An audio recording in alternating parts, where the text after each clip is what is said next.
Friend, आप सभी का स्वागत है अपने इस YouTube channel Monu online education में। तो आज से हम लोग फिजिक्स का चैप्टर 1 प्रकाश का प्रवर्तन पढ़ रहे थे। तो हम लोग वास्तविक प्रतिबिंब जो है हम लोग पढ़ लिए थे बाबू। तो अब हम लोग वास्तविक प्रतिबिंब और काल्पनिक प्रतिबिंब हम लोग जो पढ़ रहे थे वीडियो में, तो नेटवर्क इशू के कारण जो है आपका नहीं हो पाया।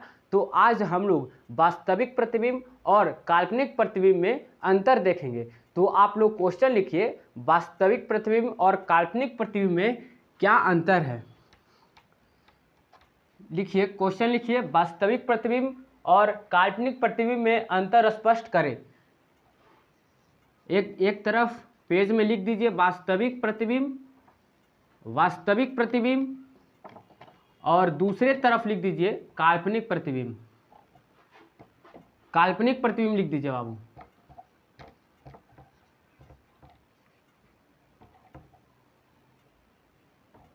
एक तरफ बाबू वास्तविक है, एक तरफ काल्पनिक है, ठीक है। एक तरफ वास्तविक है, एक तरफ काल्पनिक है, समझे। चलिए अब हम लोग चलते हैं वास्तविक और काल्पनिक। पहला जो है बाबू प्रतिबिंब, वास्तविक प्रतिबिंब में लिखेंगे यह हमेशा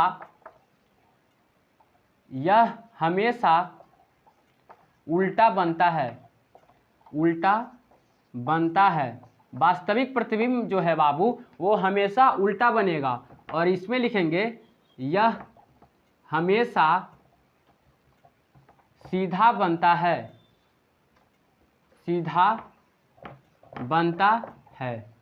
जो काल्पनिक प्रतिबिंब है बाबू वो हमेशा सीधा बनता है। दूसरा लिखेंगे इसे पर्दे पर उतारा जा सकता है या प्राप्त किया जा सकता है। और इसको बाबू इसे पर्दे पर नहीं उतारा जा सकता है या प्राप्त किया जा सकता है। नहीं उतारा जा सकता है बाबू, समझे। वास्तविक प्रतिबिंब को उतारेंगे बाबू और काल्पनिक प्रतिबिंब को नहीं उतारेंगे, ठीक है। अब तीसरा पॉइंट है बाबू, यह वास्तविक कटान से बनता है, यह किरणों के वास्तविक कटान से बनता है। इसे डायरेक्ट लिखिए, यह वास्तविक कटान से बनता है। यह वास्तविक कटान से बनता है। कौन बाबू? वास्तविक प्रतिबिंब। और इसमें लिखिए यह काल्पनिक कटान से बनता है। यह काल्पनिक कटान से बनता है बाबू, समझे। कौन? काल्पनिक प्रतिबिंब। और चौथा पॉइंट लिखेंगे यह दर्पण के सामने बनता है बाबू। जो वास्तविक प्रतिबिंब है वो दर्पण के सामने बनता है। और इसमें लिखेंगे यह दर्पण के पीछे बनता है। यह दर्पण के पीछे बनता है बाबू, समझे।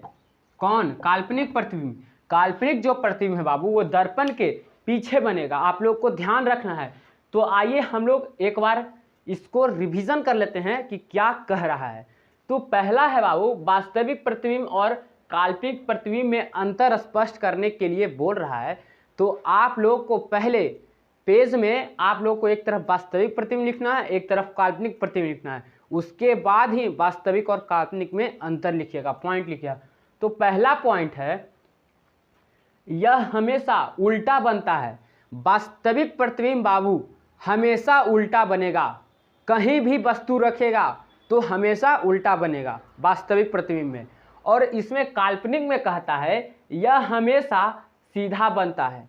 काल्पनिक प्रतिबिंब में हमेशा सीधा बनेगा बाबू। वस्तु को कहीं भी दर्पण पे रखिएगा तो हमेशा वो सीधा बनेगा। कौन? काल्पनिक प्रतिबिंब बनेगा। दूसरा पॉइंट कहता है वास्तविक प्रतिबिंब को पर्दे पर उतारा जा सकता है। वास्तविक जो प्रतिबिंब है बाबू उसको पर्दे पर हम लोग प्राप्त करेंगे, उतार सकते हैं। और दूसरा इसमें कह रहा है काल्पनिक में कि इसे पर्दे पर नहीं उतारा जा सकता है। काल्पनिक में पर्दे पर नहीं उतार सकते हैं लेकिन वास्तविक में उतार सकते हैं। तीसरा जो पॉइंट कहता है यह वास्तविक कटान से बनता है, यह किरणों के वास्तविक कटान से बनता है। कौन? वास्तविक प्रतिबिंब। और इसमें तीसरा पॉइंट काल्पनिक में कह रहा है कि यह काल्पनिक कटान से बनता है। कौन? काल्पनिक प्रतिबिंब में बाबू किरणों के काल्पनिक कटान से बनता है, समझे। और चौथा पॉइंट कहता है यह दर्पण के सामने बनता है। वास्तविक प्रतिबिंब जब भी बनेगा बाबू तो दर्पण के सामने बनेगा, और काल्पनिक प्रतिबिंब जब भी बनेगा तो दर्पण के पीछे बनेगा। तो कहता है काल्पनिक प्रतिबिंब में यह दर्पण के पीछे बनता है। दर्पण के पीछे बनेगा किसमें? काल्पनिक प्रतिबिंब में। और वास्तविक प्रतिबिंब में दर्पण के सामने बनेगा। हमेशा आपको याद रखना है कि वास्तविक में दर्पण के सामने और काल्पनिक में दर्पण के पीछे। तो ये जो पॉइंट है बाबू वास्तविक और काल्पनिक प्रतिबिंब में अंतर दिखाया, तो इसको आप लोगों को याद रखना है। परीक्षा में पूछता है 5 नंबर में या 2 नंबर में कि अंतर स्पष्ट करें, 2 ही नंबर में पूछता है अंतर स्पष्ट करें। तो आप लोगों को इसको ध्यान रखना है, इतना नोट कीजिए। अब हम लोग दर्पण पर चलेंगे कि दर्पण क्या है, पहले आप लोग इतना नोट कर लीजिए। चलिए अब आगे चलते हैं बाबू। दर्पण क्या है, पहले इसको आप लोग लिख लीजिए। हो गया?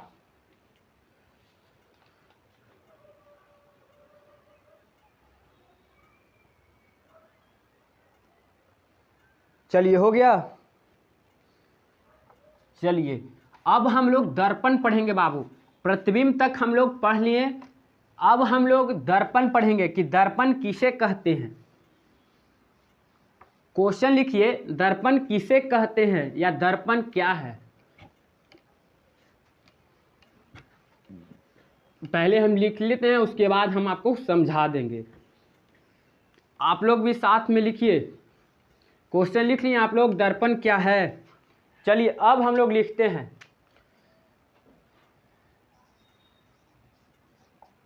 दर्पण लिख करके डैश दीजिए और लिखिए। दर्पण लिख करके आप लोग डैश दीजिए। लिख लिए आप लोग।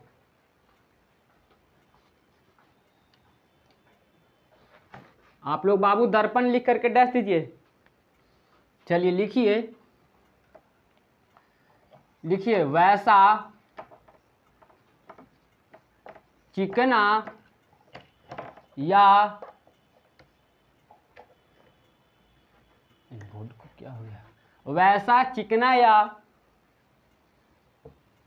चमकीला सतह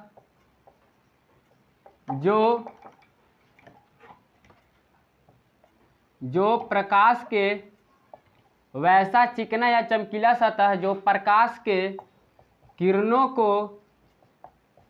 को नियमित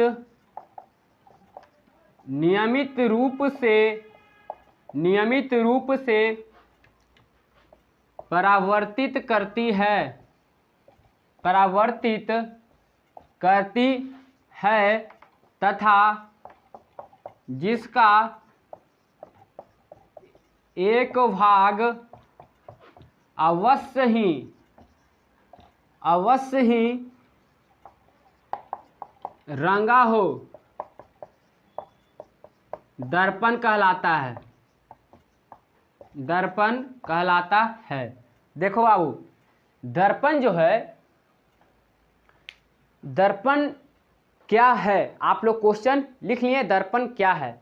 तो दर्पण जो है बाबू कहता है, दर्पण वैसा चिकना या चमकीला सतह, वैसा चिकना भी होगा बाबू और चमकीला भी होगा, दोनों कहता है। वैसा चिकना और चमकीला सतह जो प्रकाश के किरणों को नियमित रूप से परावर्तित करती है, तथा और जिसका एक भाग अवश्य ही रंगा हो, मतलब रंजित हो, कलई हो। रंगा हो मतलब रंजित हो, कलई हो, रंगा हो, उसे दर्पण कहते हैं, समझे।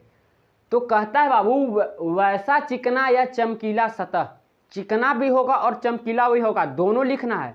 वैसा चिकना या चमकीला सतह जो प्रकाश के किरणों को नियमित रूप से परावर्तित करती है तथा जिसका एक भाग अवश्य ही कलई हो, दर्पण कहलाता है। आप लोग को चिकना और चमकीला दोनों लिखना है बाबू। आइए एक बार यहाँ देखते हैं, कहता है वैसा चिकना या चमकीला सतह जो प्रकाश के किरणों को नियमित रूप से, अनियमित रूप से नहीं, नियमित रूप से परावर्तित करती है तथा जिसका एक भाग अवश्य ही रंगा हो, मतलब रंजित हो, कलई हो, उसे दर्पण कहते हैं, दर्पण कहलाता है बाबू। समझे? तो ये जो दर्पण है बाबू, ये कितने प्रकार के हैं आप लोग बताइए, दर्पण कितने प्रकार के होते हैं? तो दर्पण जो है बाबू 3 प्रकार के होते हैं। पहला जो है समतल दर्पण है, समतल दर्पण, और दूसरा जो है गोलीय दर्पण है। आप लोग लिखिए साथ में, पहला लिखिए दर्पण 3 प्रकार के होते हैं। पहला समतल दर्पण, दूसरा गोलीय दर्पण,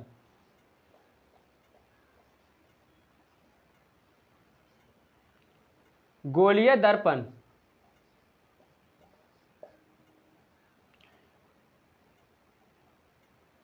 पहला लिखिए समतल दर्पण, दूसरा गोलीय दर्पण, और तीसरा है बाबू, इधर लिख देते हैं, तीसरा है परवलयिक दर्पण।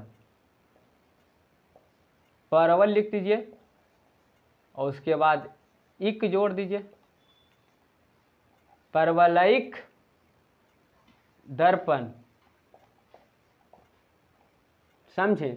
देखिए पहल दर्पण जो है बाबू, दर्पण समझ गए, वैसा चिकना या चमकीला सतह जो प्रकाश के किरणों को नियमित रूप से परावर्तित करती है और जिसका एक भाग कलई हो, वो दर्पण कहलाता है। और दर्पण जो है बाबू 3 प्रकार के होते हैं। पहला समतल दर्पण, पहला समतल दर्पण है, दूसरा गोलीय दर्पण है, और तीसरा परवलयिक दर्पण है। समझे? परवलयिक दर्पण, परवल लिखिए, उसमें एक जोड़ दिए, परवलयिक दर्पण। तो दर्पण जो है बाबू 3 प्रकार के होते हैं, तो इसको आप लोग नोट कर लीजिए। अब आगे हम लोग चलेंगे।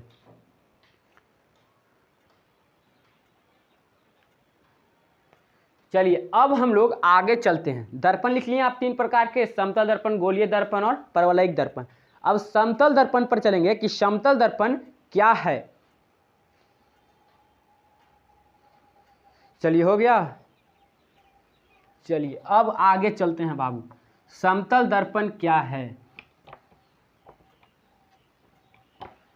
क्वेश्चन लिखिए, समतल दर्पण क्या है।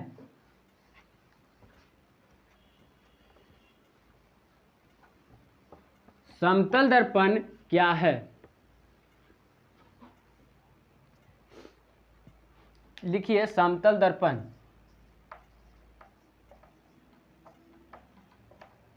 समतल दर्पण लिख करके डैश दीजिए, लिखिए आंसर लिखिए।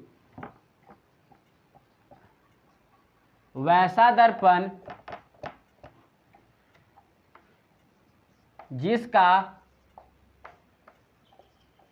परावर्तक सतह, वैसा दर्पण जिसका परावर्तक सतह समतल हो, उसे समतल दर्पण कहते हैं, समतल दर्पण कहते हैं। देखिए समतल दर्पण किसे कहते हैं, समतल दर्पण क्या है, तो यहाँ पे लिखा गया है बाबू, समतल दर्पण जो है वैसा दर्पण, क्योंकि ये दर्पण का ही प्रकार है, तो लिखेंगे वैसा दर्पण जिसका परावर्तक सतह समतल हो, वैसा दर्पण जिसका परावर्तक सतह क्या हो, समतल हो, उसी को बाबू समतल दर्पण कहते हैं। समझे? उसी को क्या कहते हैं, समतल दर्पण।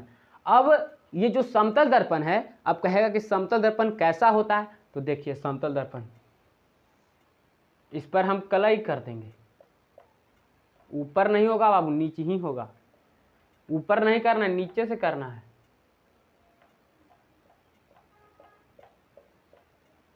ये देखिए यही है समतल दर्पण, समझे, यही है समतल दर्पण, यही है समतल दर्पण बाबू, समझे।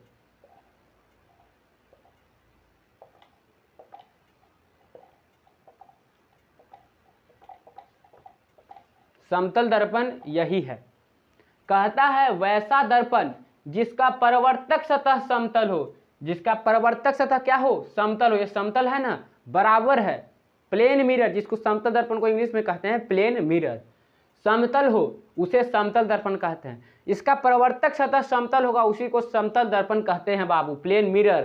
तो इसको देखो ये समतल है तो ये जो है इसका सतह क्या है, समतल है, तो ये क्या होगा, समतल दर्पण कहलाएगा। इसको लिखिए। अब हम लोग पढ़ेंगे कि समतल दर्पण में बने प्रतिबिंब की विशेषता को बतलाएं। समतल दर्पण में बाबू किस प्रकार का प्रतिबिंब बनता है उसको हम लोग पढ़ेंगे। पहले आप इतना नोट कीजिए, उसके बाद आगे चलेंगे।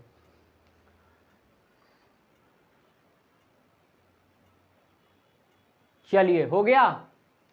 अब आगे चलते हैं बाबू कि समतल दर्पण में जो है किस प्रकार के प्रतिबिंब बनते हैं। चलिए हो गया। चलिए आगे चलते हैं। क्वेश्चन लिखिए आप लोग क्वेश्चन लिखिए। समतल दर्पण में बने प्रतिबिंब की विशेषता को लिखें। समतल दर्पण में बने प्रतिबिंब की विशेषता को लिखें। कह रहा है बाबू क्वेश्चन कि समतल दर्पण में किस प्रकार का प्रतिबिंब बनता है उसको लिखना है, समझे। तो सबसे पहला लिखेंगे बाबू कि समतल दर्पण में, पहले आप लोग लिख लीजिए कि आंसर लिखिए। समतल दर्पण में बने प्रतिबिंब की विशेषता निम्नलिखित हैं, उसके बाद ही आप लोग पॉइंट को लिखिएगा। तो पहला पॉइंट लिखिए, समतल दर्पण में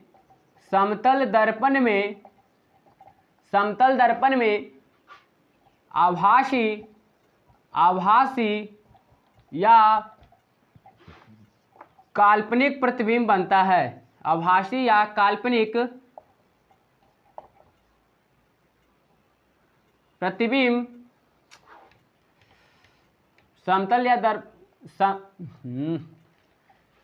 समतल दर्पण में आभासी या काल्पनिक प्रतिबिंब बनता है।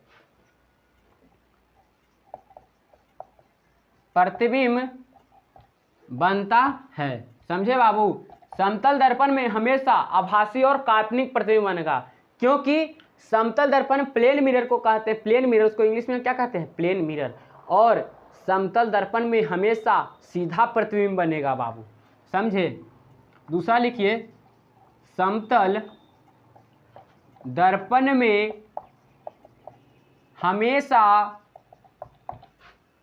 वस्तु के बराबर प्रतिबिंब बनता है बाबू, समझे। समतल दर्पण में हमेशा वस्तु के बराबर प्रतिबिंब बनता है। तीसरा लिखिए, समतल दर्पण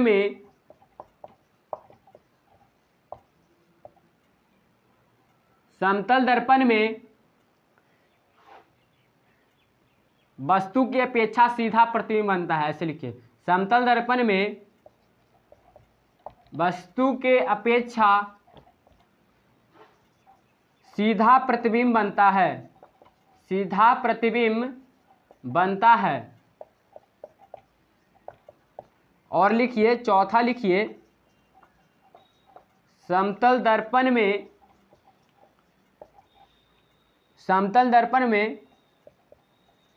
पार्श्विक लेटरली, पार्श्विक को इंग्लिश में लेटरली कहते हैं, पार्श्विक रूप से उल्टा बनता है, समझे। देखिए बाबू, समतल दर्पण में प्रतिबिंब की विशेषता को लिखना है, तो इसमें पहला विशेषता है समतल दर्पण का, जो पहला पॉइंट है, कह रहा है कि समतल दर्पण में आभासी या काल्पनिक प्रतिबिंब बनता है। आप लोगों को बताए ही हैं कि आभासी का दूसरा नाम काल्पनिक है। या काल्पनिक का दूसरा नाम आभासी है, दोनों एक ही है। और समतल दर्पण में आभासी या काल्पनिक प्रतिबिंब बनता है, समझे। और दूसरा पॉइंट कहता है जब बाबू आभासी या काल्पनिक बनेगा तो एक पॉइंट और हमको मिल गया, उसमें सीधा भी बनेगा। जब आभासी या काल्पनिक बनेगा तो उसमें सीधा भी बनेगा। दूसरा पॉइंट कहता है कि समतल दर्पण में हमेशा वस्तु के बराबर प्रतिबिंब बनता है। समतल दर्पण में हमेशा वस्तु के बराबर, कह रहा है वस्तु के बराबर प्रतिबिंब बनता है। समतल दर्पण में ही सिर्फ वस्तु के बराबर प्रतिबिंब बनेगा। और तीसरा पॉइंट कहता है समतल दर्पण में वस्तु के अपेक्षा सीधा प्रतिबिंब बनता है। आप लोगों को बताएं कि आभासी या काल्पनिक जहां बनेगा वहां हमेशा सीधा प्रतिबिंब बनेगा। तो यहां काल्पनिक प्रतिबिंब बना है तो इसमें सीधा प्रतिबिंब बनेगा। समतल दर्पण में वस्तु की अपेक्षा सीधा प्रतिबिंब बनता है, हमेशा बनेगा। और चौथा पॉइंट कहता है बाबू कि समतल दर्पण में पार्श्विक रूप से मतलब लेटरली उल्टा बनता है। आप लोग एम्बुलेंस में देखते होंगे तो कभी उल्टा दिखाई देता है तो कभी सीधा दिखाई देता है। तो पार्श्विक रूप से उल्टा होता है, इधर वाला उधर दिखाई देता है, उधर वाला इधर दिखाई देता है। तो पार्श्विक रूप से बाबू उल्टा होता है, समझे। चौथा पॉइंट कहता है कि समतल दर्पण में पार्श्विक रूप से उल्टा बनता है, समझे। प्रतिबिंब जो है पार्श्विक रूप से क्या होता है, उल्टा बनता है। तो ये जो पॉइंट है समतल दर्पण की विशेषता को बताया कि समतल दर्पण में किस प्रकार का प्रतिबिंब बनता है, उसके बारे में हम लोग देखें। अब हम लोग आगे चलेंगे। पहले आपको इसको नोट कर लीजिए क्योंकि एग्जाम के इम्पॉर्टेंट इस जो क्वेश्चन है पूछता है, तो आप लोग इसको नोट कर लीजिए और याद कर लीजिएगा, समझ लीजिएगा। कि देखिए समझ लीजिएगा तो तुरंत याद हो जाएगा। पहले समझना जरूरी है, समझ लीजिएगा तो वो खुद याद हो जाएगा। अब हम लोग आगे चलते हैं बाबू। अब हम लोग आगे चलेंगे। पहले इसको आप नोट कर लीजिए। चलिए चलते हैं।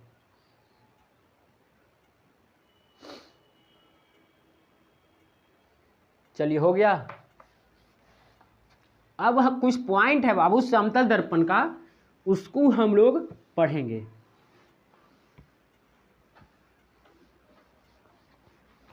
कुछ पॉइंट है, नोट लिखिए, नोट 1 लिखिए।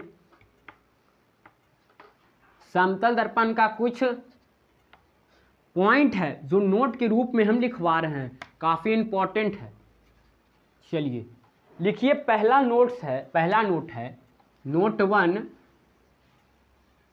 1 है। लिखिए समतल दर्पण की ओर, समतल दर्पण की ओर कोई व्यक्ति भी वेग से आ रहा यदि समतल दर्पण की ओर, ऐसे लिखिए बाबू तो ठीक रहेगा। यहाँ पे बता ऐसे लिखिए यदि कोई व्यक्ति समतल दर्पण की ओर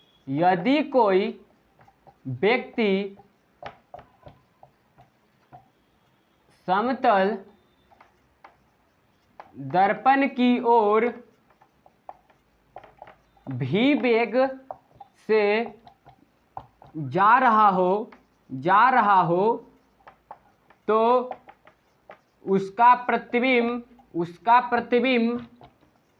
जा रहा हो तो उसका प्रतिबिंब 2 भी वेग से बढ़ेगा।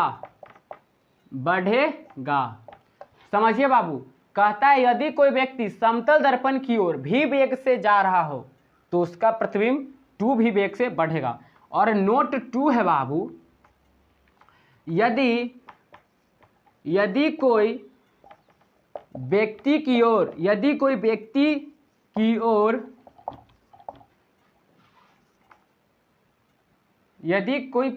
ओर समतल दर्पण ले जा, यदि कोई व्यक्ति की ओर समतल दर्पण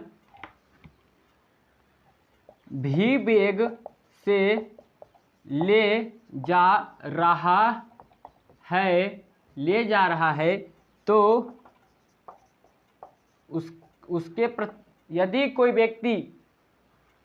कोई व्यक्ति की ओर समतल दर्पण भी वेग से ले जा रहा है तो उसका प्रतिबिंब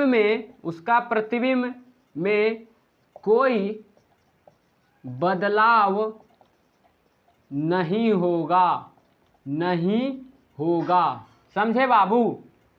यहाँ पे आप लोग ध्यान दीजिए, काफ़ी इंपॉर्टेंट ये पॉइंट है। आप लोग को देखने में लग रहा है छोटा है, बाकी बहुत बड़ा बात लिखा गया है इसमें। बाबू कह रहा है, बाबू नोट 1 कह रहा है कि यदि कोई व्यक्ति समतल दर्पण की ओर, मान लीजिए कि समतल दर्पण यहाँ खड़ा है, ठीक है, और यदि कोई व्यक्ति है वो समतल दर्पण की ओर जा रहा है, देखिए भी वेग से जा रहा हो तो उसका प्रतिबिंब 2 भी वेग से बढ़ेगा। यहाँ पे साफ कह रहा है कि कोई व्यक्ति है वो समतल दर्पण की ओर जा रहा है, कोई व्यक्ति समतल दर्पण की ओर जा रहा है तो जो उसका प्रतिबिंब है बाबू समतल दर्पण में 2 भी वेग से बढ़ेगा, दुगना चाल से बढ़ेगा। ए भी चाल से जाएगा तो वो 2 भी वेग से बढ़ेगा। मान लीजिए कि आप 4 मीटर पर सेकंड से जा रहे हैं समतल दर्पण की ओर, तो समतल दर्पण में आपका प्रतिबिंब 8 मीटर पर सेकंड से बढ़ेगा, दुगना बढ़ेगा बाबू। समझे? तो कहता है कि यदि कोई व्यक्ति समतल दर्पण की ओर, समतल दर्पण रखा हुआ है और कोई व्यक्ति समतल दर्पण की ओर जा रहा है तो भी वेग से जा रहा है तो उसका प्रतिबिंब 2 भी वेग से बढ़ेगा। समझे? व्यक्ति जा रहा है समतल दर्पण की ओर तो जो उसका प्रतिबिंब है दर्पण में वो 2 भी वेग से बढ़ेगा। समझे? मान लीजिए कि 2 मीटर पर सेकंड से जा रहा है, कोई आदमी जो है समतल दर्पण की ओर 2 मीटर पर सेकंड से जा रहा है तो उसका प्रतिबिंब 4 मीटर पर सेकंड से बढ़ेगा बाबू। समझे? दुगना बढ़ेगा। अगर 8 मीटर पर सेकंड से जा रहा है तो 16 मीटर पर सेकंड से उसका प्रतिबिंब बढ़ेगा। तो ये पहला पॉइंट कहता है। और दूसरा पॉइंट है बाबू कि यदि कोई व्यक्ति की ओर समतल दर्पण भी वेग से ले जा रहा है तो उसका प्रतिबिंब में कोई बदलाव नहीं होगा। देखिए यहाँ पे कंफ्यूजन नहीं होना है। एगो व्यक्ति जो है समतल दर्पण की ओर जा रहा है तो वो पहला पॉइंट है। और दूसरा पॉइंट कहता है कि मान लीजिए कि हम खड़े हैं, ठीक है, यहाँ पे हम खड़े हैं और हमारे पास कोई समतल दर्पण ला रहा है। कोई उठा ही के ना लाएगा, समतल दर्पण थोड़ी चलेगा, कोई उठा के लाएगा, कोई उठा के ला रहा है तो हमारे प्रतिबिंब में किसी प्रकार का बदलाव नहीं होगा बाबू। जो हम हैं वैसे ही हम रहेंगे, उसका प्रतिबिंब ना बढ़ेगा ना घटेगा, कोई बदलाव नहीं होगा। कहता है यहाँ पे कि यदि कोई व्यक्ति की ओर समतल दर्पण भी वेग से आ रहा है, व्यक्ति खड़ी है, हम खड़ा हैं और हमारे तरफ भी वेग से समतल दर्पण को ला रहा है, ना कि आदमी जा रहा है, समतल दर्पण को भी वेग से ला रहा है हमारे पास, तो कहता है तो उसका प्रतिबिंब में कोई बदलाव नहीं होगा, किसी प्रकार का परिवर्तन नहीं होगा। हम जैसा प्रतिबिंब मेरा है उतना ही चाल से बढ़ेगा, ना कि दुगना चाल से बढ़ेगा। समझे? तो आप लोग को इसको ध्यान देना है। पहला फिर से समझा रहे हैं, फिर से समझ लीजिए। जो बच्चे नहीं समझे वो फिर से समझ लीजिए।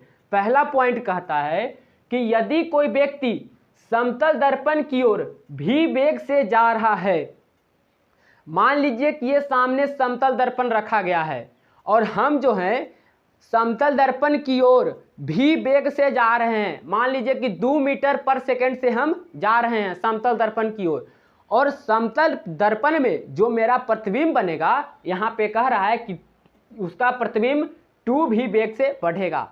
तो हम समतल दर्पण की ओर 2 मीटर पर सेकंड से जा रहे हैं और मेरा प्रतिबिंब समतल दर्पण में 4 मीटर पर सेकंड से बढ़ेगा बाबू। समझे? दुगना बढ़ेगा। 2 मीटर पर सेकंड से जाएंगे तो 4 मीटर पर सेकंड से बढ़ेगा। अगर 5 मीटर पर सेकंड से जाएंगे तो 10 मीटर पर सेकंड से बढ़ेगा मेरा प्रतिबिंब। समझे? ये पहला पॉइंट है। और दूसरा पॉइंट कहता है बाबू कि यदि कोई व्यक्ति यदि कोई व्यक्ति समतल दर्पण की ओर ला रहा हो, यदि कोई व्यक्ति के पास समतल दर्पण ला रहा हो, मान लीजिए हम यहाँ पे खड़ी हैं और हमारे पास समतल दर्पण को कोई ला रहा है, कोई आदमी जो है हमारे ओर समतल दर्पण ला रहा है, तो मेरे प्रतिबिंब में बाबू किसी भी प्रकार का कोई बदलाव नहीं होगा। ये आप लोग को ध्यान रखना है। हम जैसे हैं, मेरा जैसा प्रतिबिंब है, जितना सेकंड है मेरा, वो सब निश्चित रहेगा, ना कभी बदलेगा, ना कभी घटेगा, ना बढ़ेगा ना घटेगा, समझे। हम उतना ही रहेंगे जितना मेरा प्रतिबिंब रहेगा, समझे। इसको आप लोग को ध्यान रखना है, गड़बड़ाना नहीं है, दोनों में कंफ्यूज नहीं होना है।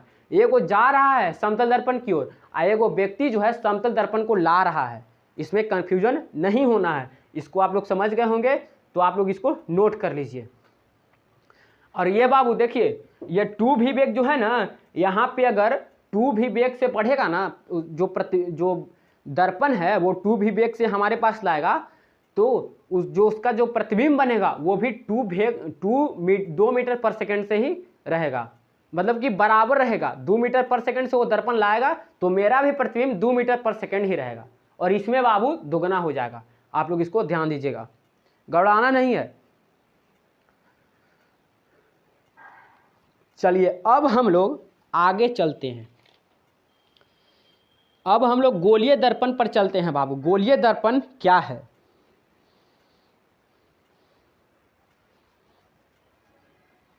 चलिए हो गया। चलिए लिखिए गोलीय दर्पण किसे कहते हैं? घबरा रहा है काहे जी? लिखिए गोलीय दर्पण किसे कहते हैं? गोलीय दर्पण किसे कहते हैं?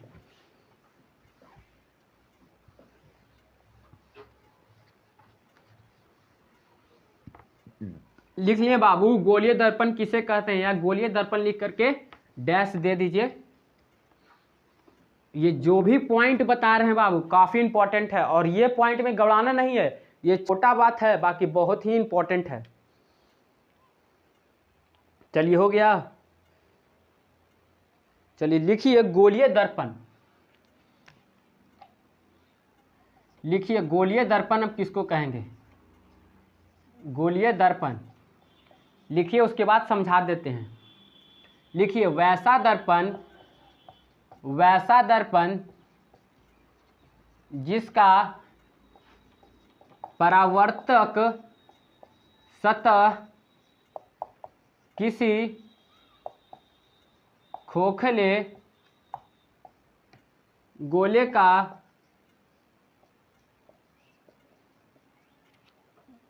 भाग होता है।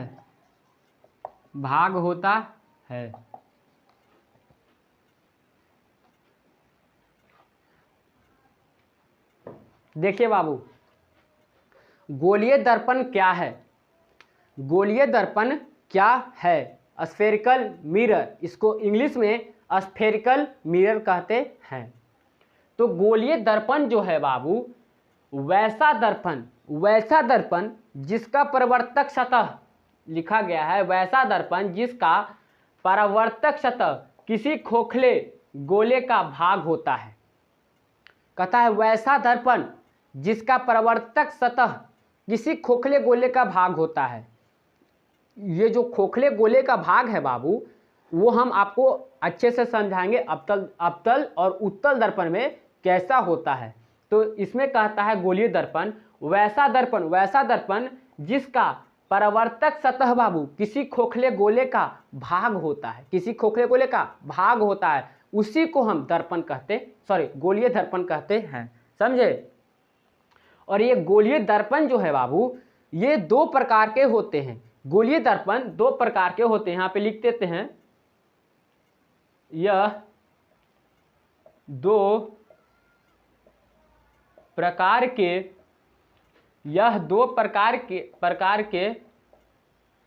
होते हैं। यह 2 प्रकार के होते हैं। कौन बाबू? गोलीय दर्पण। पहला इसका प्रकार है वो अवतल दर्पण है। पहला लिखिए अवतल दर्पण, लिखिए आप लोग अवतल दर्पण। दर्पण। और दूसरा लिखिए बाबू उत्तल दर्पण, इसको कॉनकेव मिरर कहते हैं और इसको कॉन्वेक्स मिरर कहते हैं। उत्तल दर्पण,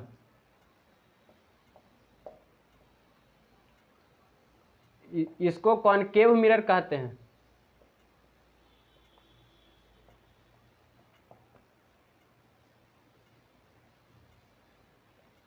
इसको कॉन्वेक्स मिरर कहते हैं बाबू, कॉन्वेक्स मिरर,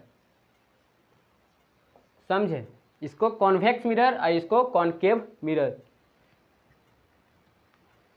देखिए बाबू यहाँ पे गोलीय दर्पण आपको समझा दिए, और गोलीय दर्पण बाबू दो प्रकार के होता है।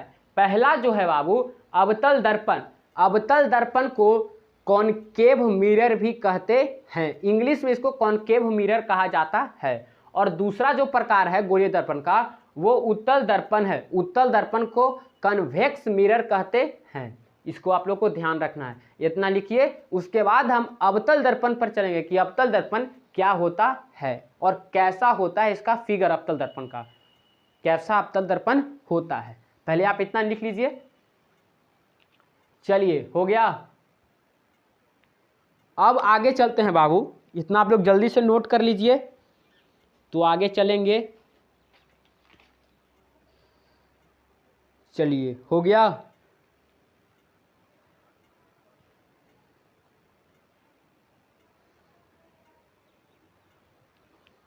चलिए लिखिए अवतल दर्पण किसे कहते हैं। लिखिए बाबू अवतल दर्पण किसे कहते हैं।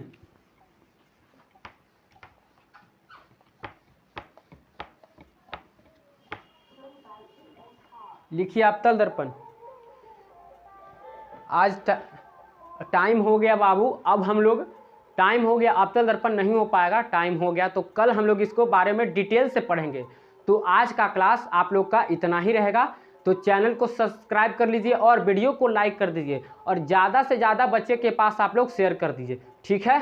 तो आप लोग ज़्यादा से ज़्यादा बच्चों को शेयर कर दीजिए और चैनल को सब्सक्राइब कर लीजिएगा बाबू, वीडियो को लाइक कर दीजिएगा। कल के क्लास में हम लोग मिलते हैं, तो हम लोग चलेंगे अवतल दर्पण किसे कहते हैं। ठीक है, आज का इतना ही।